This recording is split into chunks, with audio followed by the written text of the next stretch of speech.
James had not been out to push coaches or freight cars in the yard for several days. He was feeling miserable.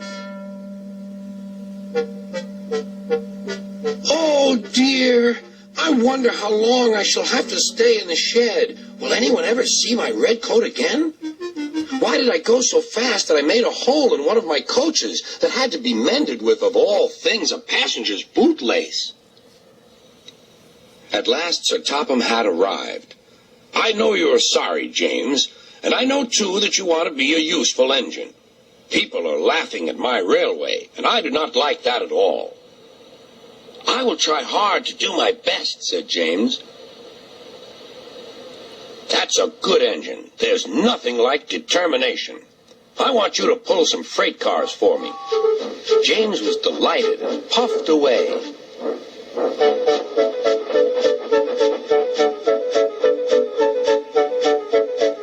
Here's your freight train, James, said Thomas. Have you got some bootlaces ready? And he ran off laughing.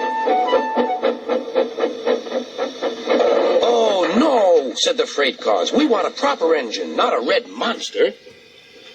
James took no notice and started as soon as the conductor was ready. Come along, he puffed. We won't, screamed the freight cars. But James didn't care, and he pulled the screeching cars sternly out of the station.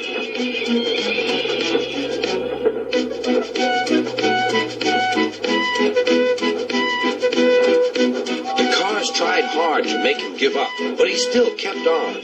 Sometimes their brakes would slip on, and sometimes their axles would run hot. And each time the trouble had to be put right. And each time James would start again, determined not to let them beat him.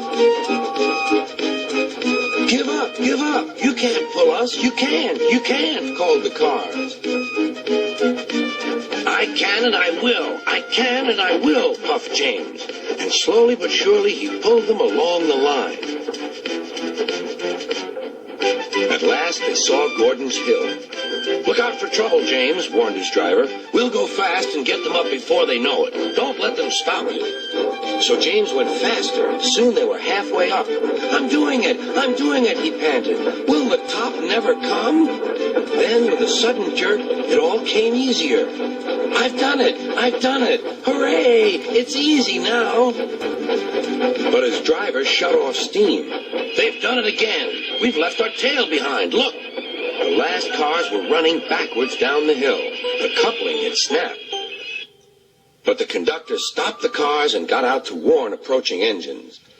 That's why it was easy, said James, as he backed the other cars carefully down. What silly things freight cars are. There might have been an accident. Should I help you, James? Called Edward. No, thank you. I'll pull them myself. Good. Don't let them beat you. You're doing well, whistled Edward, as James slowly struggled up the hill. I can do it, he puffed. He pulled and puffed as hard as he could. I've done it, he panted.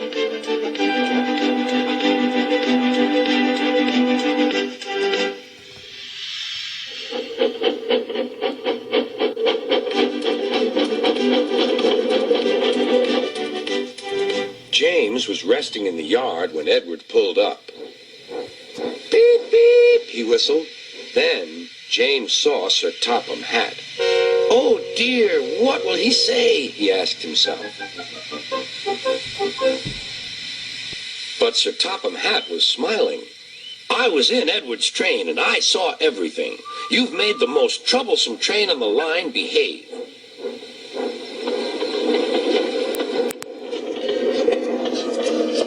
After that performance, you deserve to keep your red coat.